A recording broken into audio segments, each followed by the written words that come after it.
अपनी बात शुरू करने से पहले एक कुछ लाइंस हैं जो मुझे बहुत मोटिवेट करती थी। जब मेरे पास सिचुएशंस थे, जब मैं बहुत परेशान होती थी ना, जब मुझे लगता था अब क्या, कैसे, तो कुछ लाइंस थे जो मुझे बहुत मोटिवेट करते थे। तो आप मेरे दोस्त हैं, आप सब मेरे फ्रेंड्स हैं, तो मैं आपके साथ वो लाइंस शेयर करना चाहती हूँ। सुनना चाहेंगे कि वो लाइनें कौन सी है?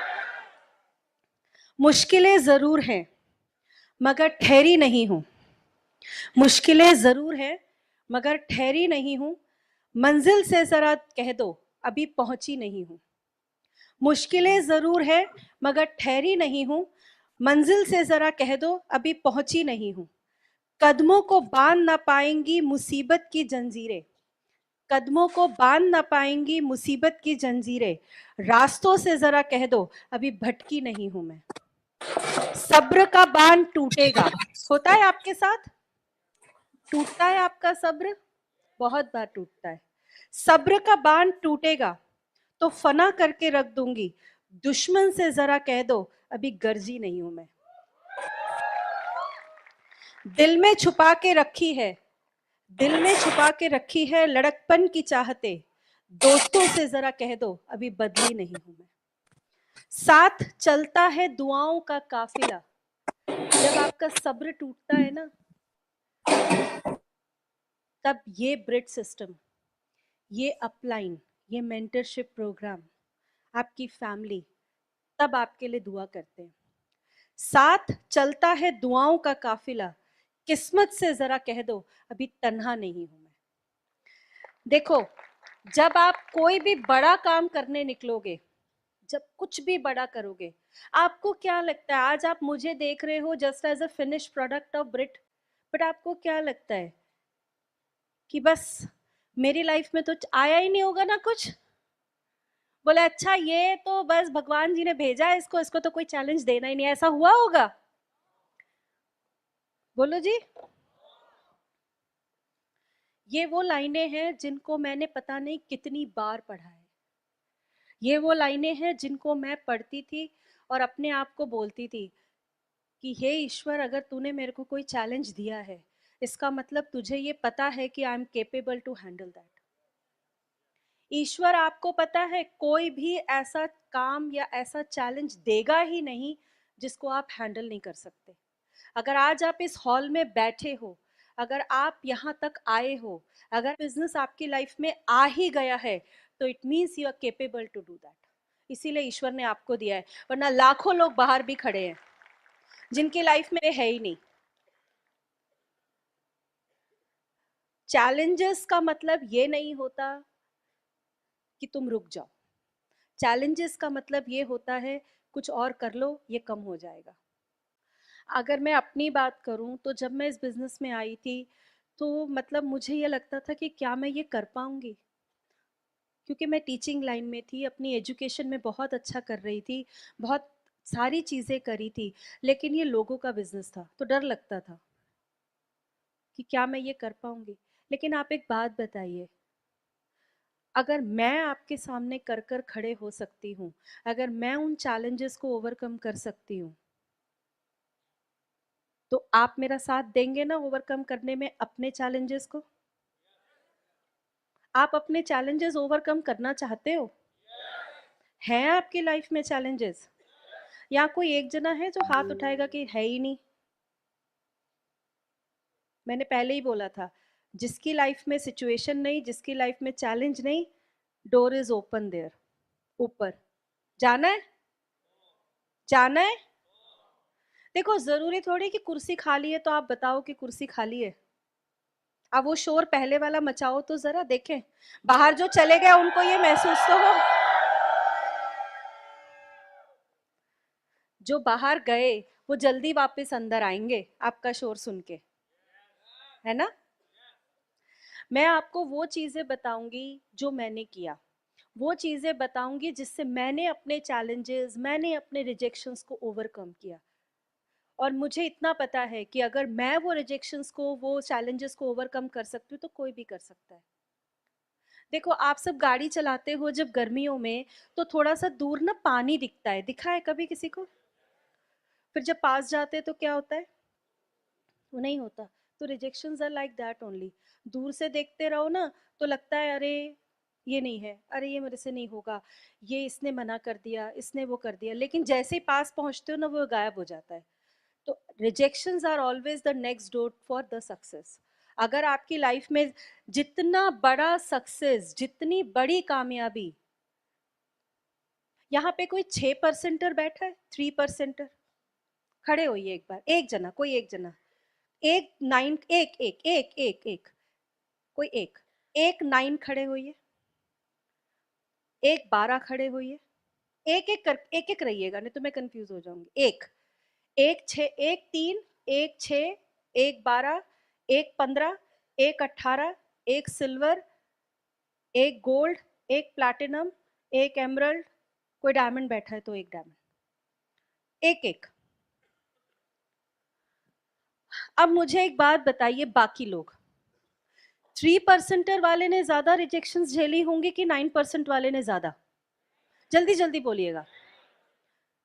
9% वाले ने ज्यादा रिजेक्शन झेली होंगी कि 12 वाले ने? 12 वाले ने ज्यादा झेली होगी कि 15 वाले ने? 15 वाले ने ज्यादा झेली होगी कि 18 वाले ने? 18 वाले ने ज्यादा झेली होगी कि सिल्वर ने? सिल्वर ने ज्यादा झेली होगी कि गोल्ड ने? गोल्ड ने ज्यादा झेली होगी कि प्लैटिनम ने? प्लैटिनम ने ज्यादा झेली कि एमरल्ड ने? एमरल्ड ने ज्यादा झेली कि डायमंड ने? तो यार जब पिन लेनी ही है डायमंड, तो फिर 3% वाले रिजेक्शन पे क्यों अटके हुए हो? बैठ जाइए, थैंक यू। पिन चाहिए कौन सी? रिजेक्शन कौन सी झेलेंगे? यस, जितनी बड़ी पिन उतने ज्यादा रिजेक्शंस। और रिजेक्शंस का मतलब ये है कि आपके लिए एक और डोर खुल गया। ताश खेला है कभी? उसमें सिर्फ 4 इक्के होते हैं, उसमें सब 4 4 होते हैं, लेकिन वैल्यू इक्के की होती है। जब कार्ड्स बटते हैं तब किसी को नहीं पता इक्का किसके पास आएगा, लेकिन होड़ मची होती है इक्के के लिए। और जब जिसके पास इक्का आता जाता है वो खुश होता जाता है, लेकिन किसी के पास नहीं आता, इसका मतलब ये थोड़ी है कि वो लूजर है, वो फिर फाइट करता है कि इक्का मिलेगा। तो जब हमें पता है कि इक्का है और वो हमें मिलेगा, हमें पता है कि हम डायमंड जा सकते हैं, हमें पता है कि ये तो होना है, वो पानी है जो दूर से चमक रहा है, पास जाएंगे तो खत्म हो जाएगा, तो फिर पानी के पास जाओ तो सही। गए हैं नहीं, दूर से डर रहे हैं, मत डरिए, क्लैरिटी रखिए। देखो गाड़ी में ना ज्यादा गियर्स कौन से होते हैं? First, second, third, fourth, fifth, किसी किसी में आजकल 6 भी होते हैं ना। तो ये सारे गियर क्या करते हैं? गाड़ी आगे बढ़ाते हैं। लेकिन एक गियर होता है जो गाड़ी को, अगर वो ना हो तो नहीं चलेगा। तो अगर गाड़ी में एक गियर गाड़ी को पीछे ले जाता है और 6 गियर गाड़ी को, 5 या 6 गियर गाड़ी को आगे ले जाते हैं, पर उस एक गियर जिसका पीछे जाना है वो भी इंपॉर्टेंट है, तो अगर आपको रिजेक्शन ही नहीं आया, अगर आपको सब कुछ अच्छा अच्छा अच्छा अच्छा मिलता गया, तो आपको डायमंड शिप की वैल्यू होगी? कीमत तो आपको तब समझ आएगी ना जब आप उसके लिए कुछ पेन लोगे, जब आप थोड़े से पैनिक होंगे। अगर आप जाए और डोर खुले, अच्छा आप आ गए, बताओ कहाँ साइन करना है? अच्छा आप प्रोडक्ट्स लाए हो, बताओ कितने का चेक काटना है? अच्छा अच्छा ब्रिड की टूल्स लेने, बताओ कितने की लेनी है? अगर ऐसा हो तो थोड़े दिन में बोर हो जाओगे, सच्ची बता रही हूँ, थोड़े दिन में बोर हो जाओगे। लेकिन जैसे ही आप किसी के यहाँ जाते हो और आपको वो कहता है मेरे पास ना टाइम, मैं बताऊं मैं क्या करती हूँ, जब मेरे को कोई बोलता है ना मेरे पास टाइम नहीं है, प्रोडक्ट्स महंगे हैं, ये है वो है, तो मैं ऐसे बैठकर ना उसकी तरफ देखते देखते ना स्माइल करती रहती हूँ, और मैं उसको बोलती हूँ और और और फिर लास्ट में जब वो बोलता है ना मैं नहीं करूँगा, तो मैं उसको खड़े होकर हाथ मिला के बोलती हूँ थैंक यू वेरी मच कि आपने मेरा टाइम, मेरी एनर्जी और मेरा पैसा बचा दिया। वो घबरा जाता है कि ये क्या हुआ, कि मैंने तो इसको ना बोला है। तो मैं उसको एक ही बात बोलती हूँ कि आज आपने मेरा वो वक्त बचा दिया ताकि मैं किसी और को ये अपॉर्चुनिटी बता सकूं, शायद किसी और को इसकी ज़्यादा ज़रूरत हो। एंड जब आप इस एटीट्यूड के साथ किसी के सामने खड़े होते हो ना, तो फिर रिजेक्शंस अपने आप कम हो जाता है। आपने देखा यहाँ पे एक एमरल्ड खड़े थे, तो उन्होंने ज़्यादा झेला होगा। आप ना वो उबलता हुआ पानी की तरह रहो, उसमें अगर अंडा डाला जाए और आलू डाला जाए तो अंडा क्या होता है, हार्ड हो जाता है, और आलू क्या होता है, सॉफ्ट हो जाता है। आप अपना टेम्परेचर तो मेंटेन करो। जिसने आलू बनना है वो आलू बन जाएगा, जिसने अंडा बनना है वो आएगा और निकल जाएगा। आप तो मेंटेन करो। जब मैं चैलेंजेस में से आ रही थी ना, जब मुझे लग रहा था कि मैं अकेले कैसे करूंगी, तो मुझे ये बात समझ में आई थी कि अगर मैंने अपना टेम्परेचर मेंटेन कर दिया, अगर मैं एक टेम्परेचर के साथ खड़ी हो गई, क्योंकि उसी टेम्परेचर में अंडा डाला जाता है वो हार्ड हो जाता है और आलू डाला जाता है तो सॉफ्ट हो जाता है, और जो सॉफ्ट हो जाएगा वो आपका ब्रिट का बेस्ट स्टूडेंट और आपका बेस्ट डाउनलाइन बन जाएगा। और अगर वो हार्ड हो जाएगा तो आपको कुछ नहीं करना, आप दूसरे को आलू बनाओ, अपने आप निकल जाएगा, है ना। तो आप अपना एटीट्यूड मेंटेन कीजिए। जब भी आपको लगे ना कि मुझे ज्यादा रिजेक्शंस मिल रहे हैं, मैंने किया, मैं हर 3 घंटे के बाद बैठकर ना अपने आप को एनालाइज करती हूँ कि मैंने 3 घंटे में क्या काम किया, उसका क्या रिजल्ट आया, फिर अगला 3 घंटा मैं प्लान करती हूँ। तो मुझे ये समझ में आता है कि मैंने पीछे क्या गड़बड़ करी जिसके कारण मुझे इतने रिजेक्शंस मिले। हर 3 घंटे के बाद बैठकर अपने आप, अपने काम को और अपने आप को एनालाइज कीजिए, लिखिए मैंने इस 3 घंटे में क्या किया। अगर आपको इससे भी ना पता चले तो एक बहुत आसान तरीका बताती हूँ जो मैं करती थी। मैंने ना अपने प्लान और डेमो को जब मैं किसी को दिखाती थी तो मैंने रिकॉर्ड करना शुरू किया। मैं रिकॉर्ड करती थी अपनी आवाज को और फिर सुनती थी बैठकर कि इसने मुझे नो बोला, तो मैंने क्या ऐसा बोला था जिसके कारण मुझे नो मिली है। तो मुझे समझ आता था कि मैंने कहीं ना कहीं कुछ मिस किया। तो जब मैंने बार बार अपनी ही बात को सुना तो मुझे ये समझ में आया कि मुझे क्या चेंजेस अपने अंदर करने हैं जिससे मेरे रिजेक्शंस के नंबर कम हो जाए। आप भी कर सकते हैं। देखो, मैं आपसे जितनी भी बात करूंगी ना वो सारी मैंने करके देखी है। अकेले चलना इट्स नॉट सो इजी। ठीक है, बहुत सेफ माहौल है, बहुत सिक्योर माहौल है, हर कोई बहुत रिस्पेक्ट करता है। मेरे पास एक कमी थी कि आई वॉज अलोन, बट मैंने सारे कपल स्पॉन्सर किए। मेरे पास बहुत आसान था कि ये कहना अपनी अपलाइन के पास जाके कि मेरे पास इतने सारे सिचुएशंस है, मैं नहीं कर सकती। जो सिचुएशंस में रुक गया वो बिखर जाएगा, जो चलता रहेगा वो निखर जाएगा। ये डिसीजन आपको लेना है। कहाँ रिजेक्शंस नहीं है। आप में से बहुत कम लोग, हो सकता है कुछ लोग बैठे हो जिनकी पहली बार में लड़का या लड़की देखा और शादी हो गई। वहां जब किसी लड़की ने आपसे बोला कि मुझे नहीं पसंद, वहां नहीं आई ईगो, फिर अगली देखने पहुंच गए। उसने फिर कुछ बोल दिया, फिर उसकी अगली देखने पहुंच गए। लड़कियों को अगर किसी लड़के ने रिजेक्ट कर दिया या कुछ बोल दिया तो फिर ऐसा थोड़ी हुआ उन्होंने फिर दूसरे लड़के के सामने मुंह दिखाई करी, अपनी अपनी क्वालिफिकेशन फिर से बताई, सब कुछ फिर से बताया। हमारे बिहार में तो पता है क्या है, चल के दिखाओ, गा के दिखाओ, डिग्री भी दिखाओ, फिर लास्ट में पता है कराते क्या है, किचन में रोटियां ही बनवाते हैं। पर तब भी हम हार नहीं मानते। तो फिर यहां पर सारे मेरे ब्रदर्स, ढूंढ लो अपने 6 दुल्हन एक और बार, जो आपके लिए कुछ अच्छा कर जाए। जितनी यहाँ पे सिस्टर्स बैठी हैं, ढूंढ लो फिर से जो आपने पार्टनर ढूंढा है उसके साथ चलो, और फिर 6 और एक बार ढूंढ के देखो। वहां पर क्यों रिजेक्शन से हार जाते हो। आप में से कोई ऐसा, मैं हाथ नहीं उठवाऊंगी, गड़बड़ हो जाएगी, अपने आप से पूछना कि कभी किसी सब्जेक्ट में नंबर कम आए तो वो सब्जेक्ट आपने ड्रॉप कर दिया, पढ़ाई नहीं करी, तो ये सब्जेक्ट नहीं पढ़ूंगा। या आपके बच्चे के किसी क्लास में या किसी सब्जेक्ट में नंबर कम आ गए, या वो किसी कंपटीशन में पार्टिसिपेट कर रहा था और वो नहीं जीत पाया, वो राउंड में नहीं पहुंच पाया, तो आपने अगली बार उसको मोटिवेट नहीं किया कि बेटा पार्टिसिपेट कर या नहीं कर। ऐसा किया आपने? आपने अपने साथ ऐसा किया? बोलिए, नहीं किया। तो फिर यहां पर क्या अलग है? This is just like that same business जो आप लाइफ में कर रहे हैं। आप में से कोई गारंटी से कह सकता है कि जब आप बॉस के पास सुबह जाते हैं, वो कहता है आ गए आप ही का इंतजार था। ऐसा हुआ है आपके साथ?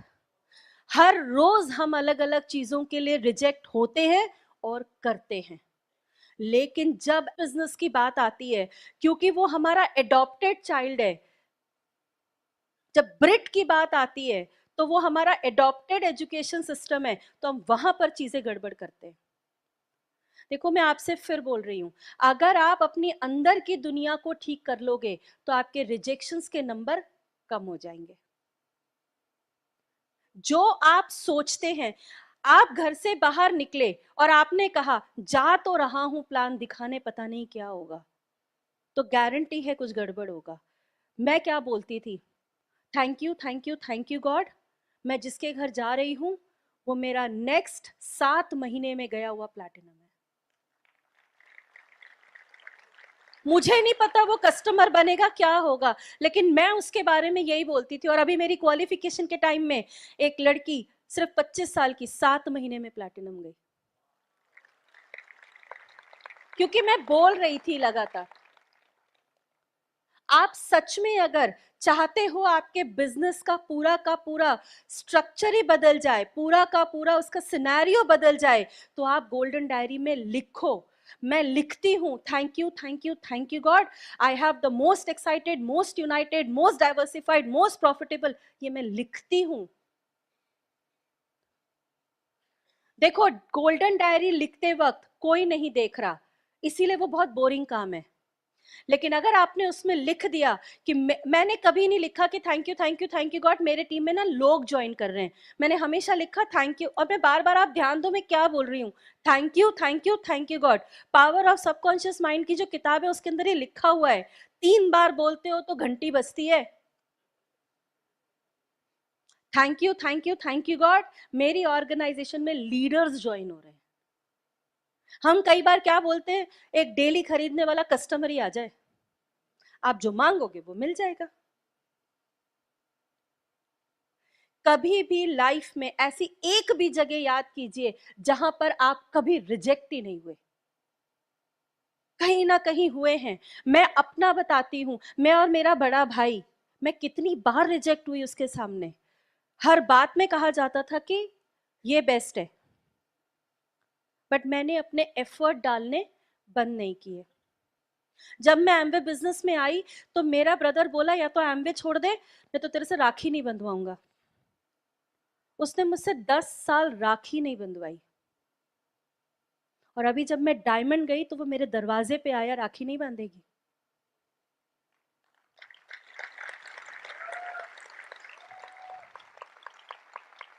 10 साल राखी पे मैंने उसके लिए राखी रखा, और 10 साल उसने मुझे रिजेक्ट किया एज ए सिस्टर। बट जब मैं डायमंड गई तो मैंने जो राखी उसको बांधी, उसके अंदर एक डायमंड लगा हुआ था।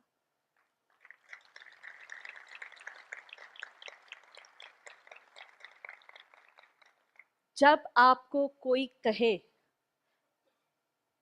नो, तो आप उस नो के आगे ना बोलना नेक्स्ट। जैसे आवाज आए नो, आप बोलना next. No, next, no, next. आप ये बोलते जाओ नेक्स्ट नेक्स्ट नेक्स्ट नेक्स्ट, और आप डायमंड चले जाओगे।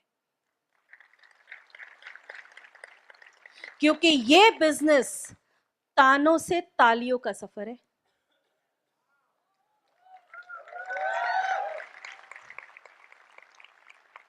बड़े ताने खाए हैं मैंने, बहुत। बट एक स्माइल के साथ फेस किया है। तो आज ताली बजा रहे हो ना?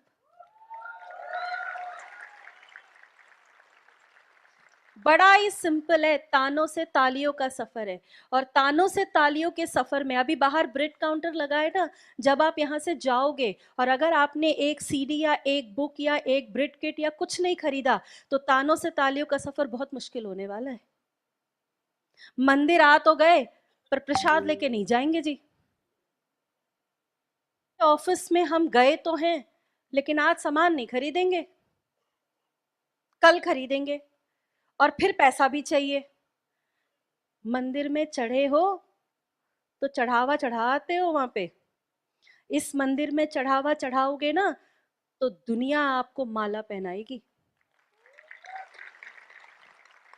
मैंने ऑफिस को और ब्रिट के सारी चीजों को सिर्फ मंदिर की तरह देखा कि अगर मैंने यहाँ पर अपना पूरा परफेक्टली दे दिया तो फिर मेरा काम आसान हो जाएगा। मैं कुछ चीजें आपसे शेयर करूंगी। मेरे पास में छोटी छोटी चीजें हैं, जैसे 3C 3P। पहले ऐसे बैठो, क्योंकि मैं कोई चीज आपको बताऊंगी तो वो सारी चीजें मैंने करी हैं, और जो मैंने करी है उससे मैं वहां से यहाँ आई हूँ। मैंने तानों से तालियों का सफर तय किया है, तो मैं आपसे इतनी उम्मीद तो कर सकती हूँ कि आप अटेंटिव होकर सुन लें। Are you excited? Are you fired up? Are you ready to earn that money which you dream? एक ड्रीम पर एक बात बताती हूँ, हमेशा खुली आंखों से सपना देखो, ताकि जब वो पूरा हो तो सबसे पहले आपको दिखे। हम बंद आंखों से देखते हैं जो पूरा ही नहीं होता। खुली आंखों से देखो। मैं खुली आंखों से देखती थी, जब एफईडी में किसी की सेलिब्रेशन होती थी ना, तो मेरे आंखों से इतने आंसू गिरते थे और मुझे लगता था एक दिन ना मेरा हैंड रेज हो रहा होगा। जब किसी की सीडी मेरे हाथ में आती थी ना, तो मैं देख बोलती थी कि एक दिन मेरी है। मेरे घर में ना जगह जगह पर डमी सीडीज बना बना के रखी हुई है मैंने, उन पर मैंने टॉपिक्स लिख रखे हैं। जब कुछ भी बड़ा हो रहा होता था ना, तो मेरे आंखों में आंसू होते थे, क्योंकि जितने ज्यादा इमोशनल आप होंगे ना, आपके लिए पिन अचीव करना उतना आसान होगा। जितने लॉजिकल आप होंगे ना, आप उस पिन से उतनी दूर चले जाएंगे और ज्यादा रिजेक्शंस आएंगे। हर बात में लगाना लॉजिक आपको दूर करता जाएगा, हर बात में लगाना इमोशन आपको पिन के नजदीक करता जाएगा। मैंने इसीलिए शुरू में बोला था कि मेरा ऊपर का माला है ही नहीं, मैं दिल से बिजनेस करती हूँ। ऊपर खाली है, ठीक है ना?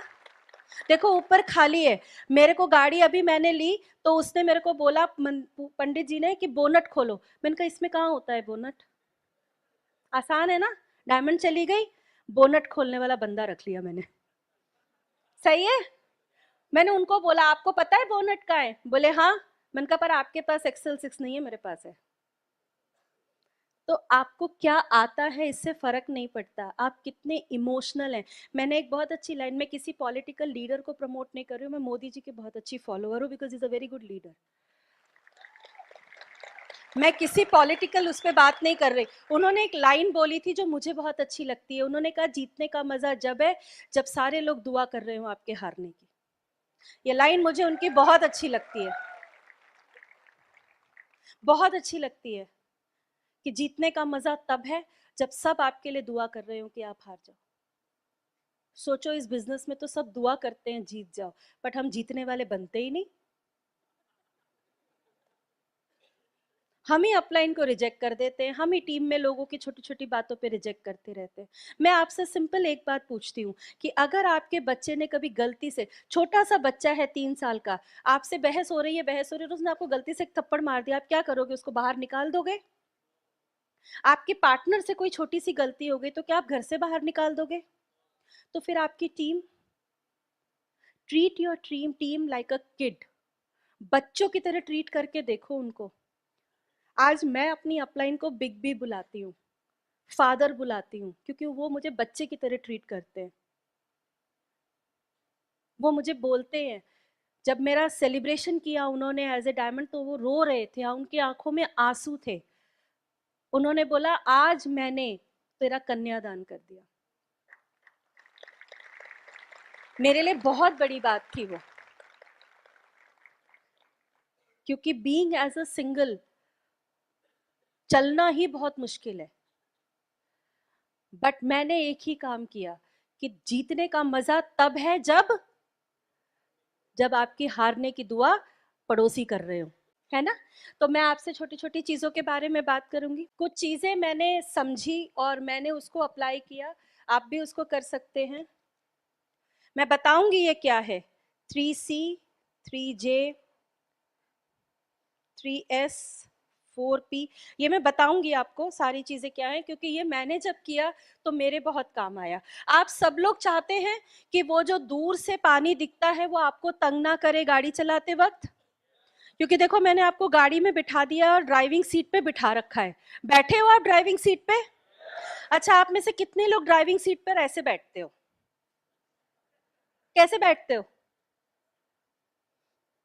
देखो गाड़ी आपकी है, अब आप लेट के चलाओगे तो पीछे वाला डायमंड जा रहा है, जाग के चलाओगे तो कौन डायमंड जा रहा है? नहीं, मुझे आवाज नहीं आई। चार्ली चैपलिन का नाम सुना है? चार्ली चैपलिन ने एक बहुत अच्छी लाइन बोली थी। उन्होंने बोला कि जब चांद की तरफ देखते हैं तो क्या दिखता है? ब्यूटी। जब सूरज की तरफ देखते हैं तो पावर। लेकिन जब एक इंसान शीशे में देखता है तो सबसे बेस्ट क्रिएशन दिखता है, क्योंकि उसके बाद भगवान ने कुछ नहीं बनाया, जो बनाया हमने बनाया। तो जब ईश्वर का बेस्ट क्रिएशन आप हो, जब ईश्वर ने आपको बना के भेज ही दिया, तो फिर रिजेक्शन से क्या फर्क पड़ता है? Are you the best creation of God? जब हमें ये सिखाया जा रहा है कि अपने बच्चों को ये बोलो यू आर द चैंपियन, उठ जाओ, तो फिर आप अपने आप को बोल सकते हो? देखो मैं आपको सिंपल बता रही हूँ, आपको अगर नो से बचना है तो आपको अपने आप को नो के काबिल बनाना है। और काबिल बनाने का एक ही तरीका है, जब यहां से जाना तो क्या करना? लेके जाना। आपका ये मंदिर है, यहाँ पर यूनिवर्स एक पावर है। हम सारे लोग पता है गलती क्या करते हैं? हम ना पिक्चर्स की प्रे करते हैं, प्रे टू पावर्स। पावर्स की प्रे करोगे तो आपको ज्यादा रिजल्ट्स मिलेंगे। बड़ा हम ना पिक्चर्स, देखो करना गलत नहीं है, मैं भी करती हूँ कि धूप बत्ती लगा के, लेकिन जब धूप बत्ती लगा के चल रहे होते ना ऐसे ऐसे, तो पीछे से ध्यान आ रहा था डाउनलाइन को ना बोलना था वो 100 PV उठा ले, चल रहा होता है जब पिक्चर्स को प्रे कर रहे होते हैं। पर जब यूनिवर्स को प्रे कर रहे होते हैं ना, तो हम बच्चों की तरह प्रे करें, हमारा काम आसान हो जाएगा। यहाँ पर जो 3C है, अभी मैंने पहले बात करी थी कि आपको ये मौका तो मिल गया, कि आपको बिजनेस करने का चांस तो मिल गया, आपने खुद ने चूज किया। लेकिन अगर आपने अपने आप को चेंज नहीं किया तो आपका बिजनेस नहीं चेंज होगा। ये वो चीजें हैं जो मैंने करी है, क्योंकि तानों से तालियों का सफर तय करने के लिए ये करना बहुत जरूरी है। अगर मैं कर सकती हूं तो आप में से कितने लोग अपना नाम लेके कह सकते हैं कि आप कर सकते हैं? कर सकते हैं ना? देखो आज पता है मैं आपके पास क्यों आई हूँ? ये बताने के लिए कि मेरे पास कोई एक्स्ट्रा पावर्स नहीं थे। मेरे पास सब सारे सिचुएशंस बहुत नॉर्मल नहीं थे, बहुत ज़्यादा एबनॉर्मल सिचुएशंस थे। बहुत सारी ऐसी चीज़ें थी कि मैं टूट सकती थी, बिखर सकती थी। लेकिन मैंने आपको शुरू में बताया कि मेरे पास एक फ़ियर था कि अगर मैंने ये नहीं किया, क्योंकि अगर जिस टाइम मेरे पास ये सिचुएशन आया था, अगर मैं उस वक्त जॉब में जाती ना तो मुझे 20,000 से ज़्यादा नहीं मिलता, मुझे बच्चों को छोड़ना पड़ता। लेकिन अभी रिसेंटली मेरी बेटी सेकेंड सेमेस्टर में आई है और मैंने 1,70,000 रुपये उसके लिए जमा किए हैं। ये मैं नहीं ला सकती थी, ये इसी बिजनेस से आया है। ऐसा नहीं है कि मैं डायमंड हूं तो मेरे लिए सब कुछ स्मूथ था। मेरी टीम में बहुत सारे ऐसे कपल्स हैं जिनको मुझे ये समझाना पड़ता है कि आलस और सक्सेस में से एक चीज़ चुन लो, क्योंकि जब आप एज ए लेडी मेंटरशिप देते हो तो बहुत सारी चैलेंजेस भी आते हैं। लेकिन थैंक्स गॉड कि मेरी टीम में लोग मुझे एक्सेप्ट करते हैं और सुनते हैं। आप तो पार्टनर्स के साथ हैं। आप में से कितने जेंट्स हैं जो अकेले आए हैं? ओके। और कितनी लेडीज हैं जो अकेले आई हैं? थैंक्स गॉड लेडीज का रेशो कम है। देखो आप ना अभी यहाँ से जब जाओगे, आज तो पंगा ये है कि एक लेडी स्पीकर है।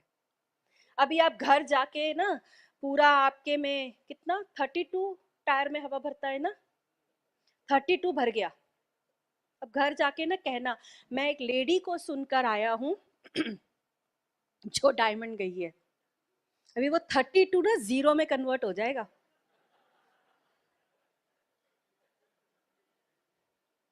चारों टायर में जब 32 32 32 भरा जाता है तब गाड़ी सही चलती है। तो आप में से जितने लोग आज अकेले आए हो ना, अब सोच लो आपको क्या बताना है। अब समझ लो आप क्या बोलने वाले हो घर जाके। सबसे पहला रिजेक्शन घर में ही तैयार है अभी, जैसे ही वो 32 से 0 जाएगा। अपने पार्टनर को साथ रखिए अगर है तो। अगर आप अकेले हैं तो अपने टीम में पार्टनर्स लाइए अच्छे अच्छे। मैं अकेली थी, लेकिन मैंने कभी आलस नहीं किया। मैं कभी ट्रैवलिंग से नहीं घबराती। कई बार हम बिजनेस इसलिए भी नहीं करते कि ट्रैवल करना पड़ेगा। अरे क्या हो गया ट्रैवल करना पड़ेगा? हर समर वेकेशन में उठ के नानी के घर एक ही जगह पर एक ही काम के लिए पहुंच जाते थे। कुछ नया नहीं होता था, वही आम खा के आ जाते थे, पर हर समर वेकेशन में पहुंच जाते थे। अरे यहाँ पर तो अगर आप ट्रैवल करोगे, लोगों के घरों में जाके चाय पियोगे, लोगों के साथ जाके रिलेशनशिप बिल्ड करोगे, तो आप डायमंड चले जाओगे। नानी के घर जाके कौन डायमंड गया?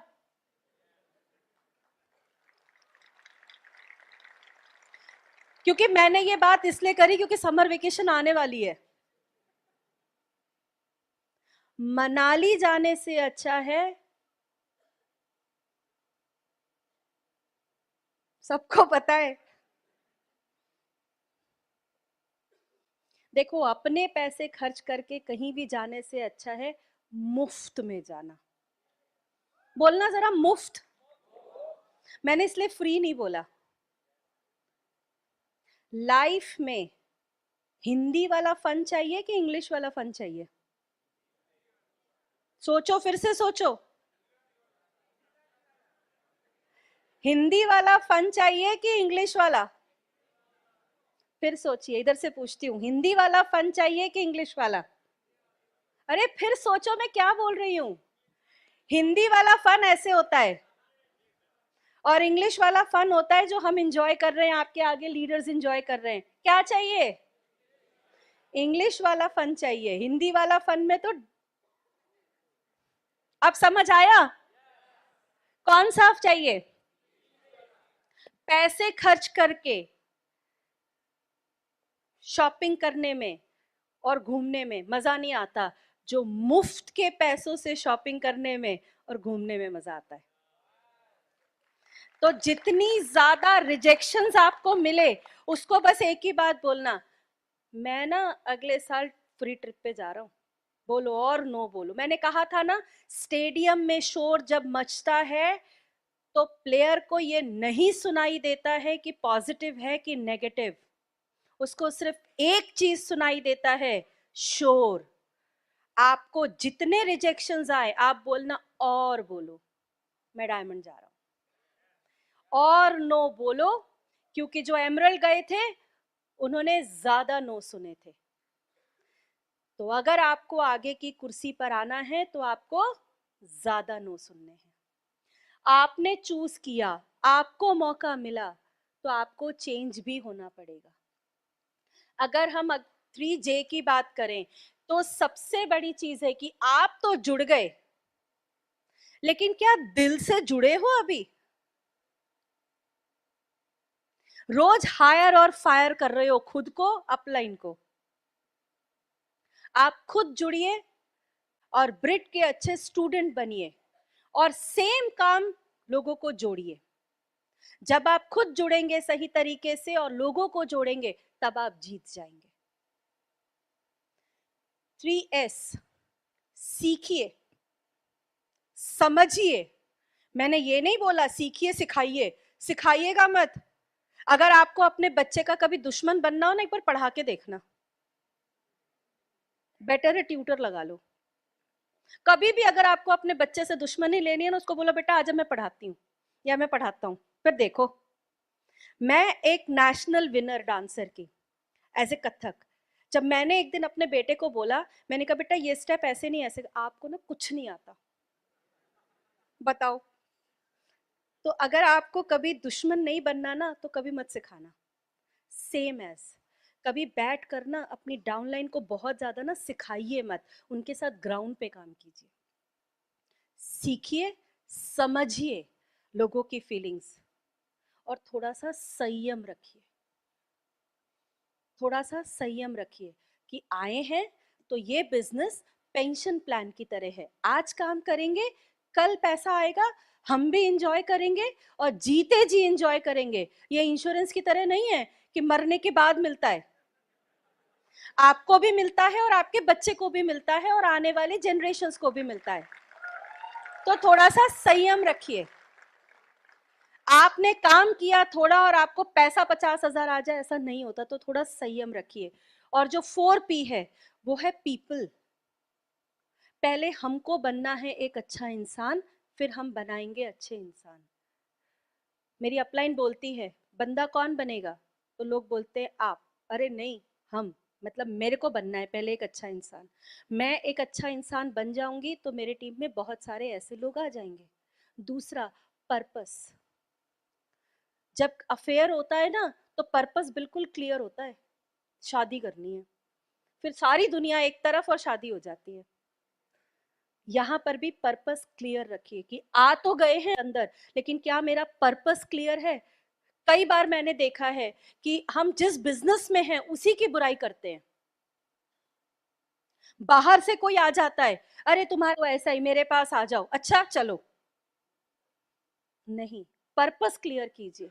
अगर आपका पर्पस क्लियर है ना, अगर आपको पता है आप किस बिजनेस के अंदर हैं, तो आपको कोई छू भी नहीं सकता, आपकी तरफ कोई आकर ये कह भी नहीं सकता, क्योंकि आपका पर्पस क्लियर है। तीसरा है पैशन।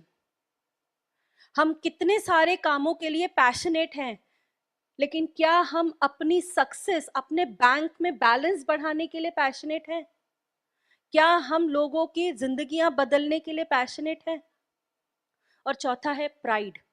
मैंने एक चीज देखी अपने बेटे के स्कूल में, वो लोग ना एक गाना गाते हैं और लास्ट में बोलते हैं वी आर प्राउड एमिटियंस, और हाथ ऐसे रख के और बोलते हैं। तो मैं एक दिन ऐसे सोच रही थी, मैंने कहा इतना सा बच्चा और यहाँ हाथ रख के बोलता है आई एम ए प्राउड एमिटियन, जहां पर अभी उसको ये भी नहीं पता कि फ्यूचर उसका क्या है, क्योंकि अभी वो स्कूल पास आउट करेगा, फिर एक डिग्री लेगा, फिर वही रोटी कपड़ा मकान की लड़ाई में भागेगा, लेकिन वो जहाँ खड़ा है कह रहा है आई एम अ प्राउड एमिटियन। आप जिस बिजनेस के अंदर हो ना, वहां पर एक पिन के बाद ना रोटी कपड़ा मकान की लड़ाई खत्म हो जाती है, लेकिन क्या आप यहाँ हाथ रख के कह सकते हो I am a proud honour? बोलो जरा एक बार,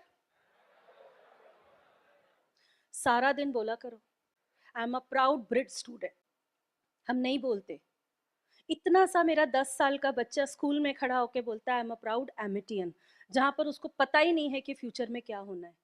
लेकिन यहाँ हमें पता है कि हमें क्या मिल सकता है, लेकिन फिर भी हम खड़े होकर नहीं बोलते। आप ना कभी जाकर पब्लिकली ना, जब बहुत सारा रिजेक्शन आ रहा हो, उसको लास्ट में बोलना आई am a proud distributor, I am a proud owner. मैं गारंटी से बोलती हूँ, ये जितने भी XYZ W जो बाहर घूम रहे हैं ना, आपको कोई छू नहीं सकता, आपको कोई नहीं छू सकता, क्योंकि जैसे ही वो आपके पास आएगा और आप ऐसे खड़े होकर बोलोगे आई एम अ प्राउड डिस्ट्रीब्यूटर, वो वहीं भस्म हो जाएगा, वो वहीं खत्म हो जाएगा। लेकिन हम क्या करते हैं, मेरा ना रोटी कपड़ा मकान की लड़ाई ना आज खत्म हो चुकी है। नॉर्मल लाइफ में ना किसी लेडी को जाके देखना, अगर कोई सिचुएशन आ जाए ना उसकी लाइफ में, तो या तो वो डिपेंडेंट हो जाती है, मैं बोलूँगी नहीं, किसी ना किसी के ऊपर ना वो डिपेंडेंट हो जाती है, उसके बच्चों के कपड़े ना कोई और डिसाइड करने लग जाता है। इन लॉज होते हैं, मैं कुछ भी नहीं डिस्कस करना चाहती, पर होता है ऐसा। अगर कभी उसने कोई अच्छा जीन्स पहन लिया ना, तो दूसरे आके बोलते अच्छा मैंने वो दिन देखा है। कभी अगर गलती से पिज्जा आ जाता था ना कि चलो बच्चों ने बहुत दिन से कुछ नहीं खाया, मैं मंगा लूं, ओहो तेरी मम्मी के पास तो बड़ा वो है। तो मुझे लगता था कि मतलब मैं अकेली हूँ, बच्चे हैं, तो इसका मतलब हम इंजॉय नहीं कर सकते अब लाइफ में। मैं उस वक्त आलस कर जाती ना अगर, तो आज मैं यहाँ नहीं खड़ी होती। ये ऐसे ही किसी और पे डिपेंड होकर कोई मेरे बच्चों की फीस डिसाइड करता, कोई मेरे बच्चों का स्कूल डिसाइड करता कि निकालो उसको स्कूल में से और छोटे स्कूल में डालो। मेरी बेटी दिल्ली के किसी डीओ में पढ़ रही होती, इतने परसेंटेज आने के बाद भी, क्यों? वो पैसे के लिए मैं किसी और पे डिपेंड हो जाती। मैं आपको एक बात बताऊं, जब आपके लाइफ में चैलेंज आ जाता है ना, तो आपके खुद के पेरेंट्स भी कई बार ये बोल बैठते हैं कि यार तुम्हारा खर्चा कौन उठाएगा।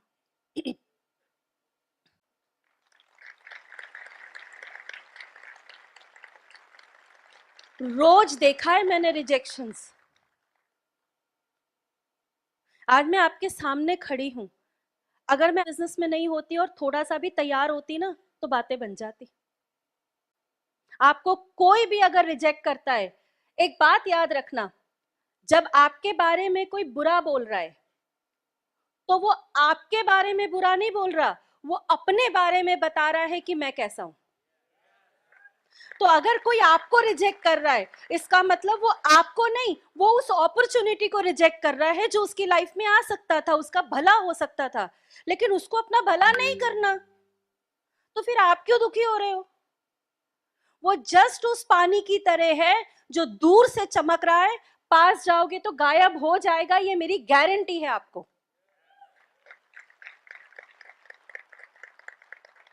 जब मैं कर सकती हूं, तो इस दुनिया में कोई भी कर सकता है। जब मैं रिजेक्शन से बाहर आ सकती हूँ, मैंने सिर्फ एक ही तरीका निकाला, मैं बार बार एक ही बात बोलती थी कि thank you thank you thank you God, इतना विजडम देना मुझे कि मैं चीजों को सही तरीके से और सही वक्त पे देख सकूं। और किसी की भी लाइफ में किसी भी तरीके का कोई रिजेक्शन आ जाए, समझ जाना कि आप में कमी नहीं है, जिसने किया है ना, कुछ प्रॉब्लम वहां है। तो उसको एक ही बात बोलना जो मैं बोलती हूं, गॉड ब्लेस यू। मैं सिंपल एक बात बोलकर आती हूँ, गॉड ब्लेस यू। और मैं उसको एक ही लास्ट में लाइन बोलती हूँ कि कभी लगे तुम्हें करना है तो बता देना। तो कभी नहीं घबराना, क्योंकि तानों से तालियों का सफर किस किस को तय करना है। आप में से कितने लोग चाहते हैं कि उन लोग पैसे खर्च करके आपको सुनने आए? आप अपने लिए बोल रहे हो ना, तो जरा जोर से बोलो, पक्का? देखो, ये जो मैंने आपको बताया या जो मैंने आपको पावर्स दिए, वो जस्ट लाइक अ वैक्सीनेशन है। हम बच्चों को वैक्सीनेशन कराते हैं बीमारियों से बचाने के लिए। तो अगर आपके पास पावर्स हैं, उन पावर्स के साथ लोगों के पास जाना, वो आपका वैक्सीनेशन है, ताकि आप रिजेक्शन से बच जाओ। तो अगर आपका, देखो सिंपल सी बात है, मेरे को एक ही बात समझ में आई थी, आइदर यू क्राई और यू ट्राई।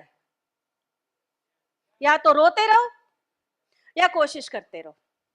मैंने चुना मैं रोऊंगी नहीं, मैं कोशिश करती रहूंगी, कोशिश करती रहूंगी, कोशिश करती रहूंगी। और मुझे पता था कि राणा भैया एक बहुत अच्छी बात बोलते हैं, एक बुक में भी मैंने पढ़ा था कि ईश्वर के पास अगर आप जाके कोशिश कर रहे हो, तो वो आपको आपका मेहनताना देगा जरूर। हो सकता है थोड़ी देर लग जाए, सच को विलंब हो सकता है, लेकिन सच कभी हारता नहीं है। आप सच्चाई के साथ आगे बढ़ते रहिए, सच कभी भी नहीं हारता। ट्राई ट्राई पढ़ा था ना हमने, try try try again till you achieve. ये पढ़ा किसी ने? क्राई क्राई क्राई अगेन पढ़ा है किसी ने? सो ट्राई करते रहिए, ट्राई करते रहिए, ट्राई करते रहिए। आप ट्राई करते रहेंगे, आप मेरे जैसे यहाँ आके खड़े हो जाएंगे। मैं वेट करूंगी कि आप में से जितने भी लोग यहाँ पर डायमंड जाए, वो आए गुड़गांव, हमें आकर वहां इंस्पायर करें। आएंगे आप गुड़गांव? हम आपका एक ग्रैंड सेलिब्रेशन करेंगे वहां पर। आप हमारे शहर आइए, डायमंड जाके हम आपको वहां सेलिब्रेट करेंगे आपकी सक्सेस को। हम सबके अंदर वो चमक है, लेकिन ये जो पिन है ना, उस चमक को और बढ़ा देती है। मैंने तो अभी पैर रखा है, अभी तो मैंने शुरुआत करी है, अभी तो मुझे नए दोस्त मिले हैं, अभी तो शुरुआत हुई है मेरी जिंदगी की, अभी तो बहुत आगे जाना है, बहुत सारे पड़ाव पार करने हैं। लेकिन जीतने का मजा तब है जब आपकी फैमिली में और अड़ोसी पड़ोसी वाले लोग बोले, और तब अपलाइन के पास जाना, क्योंकि अपलाइन सबसे ज्यादा दुआ कर रही होती है ना? सो जा रहे हैं आप डायमंड? आ रहे हैं आप गुड़गांव? पक्की बात है? सो आज के बाद कभी आपको ऐसा लगेगा कि नहीं चलता, नहीं होता, ऐसा हो गया, वैसा हो गया, मुझे देखकर तो शायद अब आपको ये बिलीव आ गया होगा कि सिचुएशन कुछ फर्क नहीं पड़ता है, मुद्दा क्लियर है तो जिंदगी क्लियर है। क्लैरिटी ले आइए अपने लाइफ की और बिजनेस की। अगर आपके लाइफ में क्लैरिटी है ना, लाइफ को लेकर और बिजनेस को लेकर, तो जितना हाई आपका पेस, उतना फास्ट जीतोगे आप रेस। जितना फास्ट आपका पेस होगा, उतनी जल्दी आप जीतोगे रेस। आपने कभी वो देखा है, एक रेस होता है जिसमें हर्डल्स लगे हुए होते हैं, लोग उसको कूद कूद के जाते हैं, रन करते हैं। तो ये बिजनेस पता है कैसा है? ये मूवी की तरह है, इसमें एक्शन है, कॉमेडी भी है। बहुत सारे आएंगे जिनको देखकर लगेगा ये गया प्लैटिनम और वो जोकर होगा, फिर आपको लगेगा ये है वो हीरो, बाद में निकलेगा वो विलन। आपको लगेगा बस अब तो मेरी मूवी हिट होने वाली है, ये गए मेरे प्लैटिनम, और फिर किसी रीजन से आप गलती से फ्लॉप हो जाएंगे। मैं बहुत बार फ्लॉप हुई हूं, बहुत सारे ऐसे, मैं बहुत ज्यादा ना ऑटोबायोग्राफी पढ़ती हूँ हर किसी की। अमिताभ बच्चन जिस चीज के लिए रिजेक्ट हुए, आज वही उनका प्लस पॉइंट है, वही उनका पावर है। जो भी जिस चीज के लिए रिजेक्ट हुआ, मैं जिस चीज के लिए रिजेक्ट हुई कि अकेली बंदी नहीं कर सकेगी, आज मेरा वही ताकत बन गया और मैं आपके सामने खड़ी हूं। बस आपको ये साबित करना है, आपके अंदर वो ताकत है, पर वो चमक दिखती है जब आपके पास वो पिन आती है। आज आप सबके अंदर वो चमक है, आज आप चमक रहे हो, you are shining like a star. But वो स्टार कब कहलाता है? जब उसकी मूवी हिट हो जाती है। तो आपकी भी मूवी बन रही है, मैं बैठी हूं तैयार आपकी स्टोरी सुनने के लिए, आपकी मूवी की। आप आइए Gurgaon, we are waiting for you. God bless you and love you.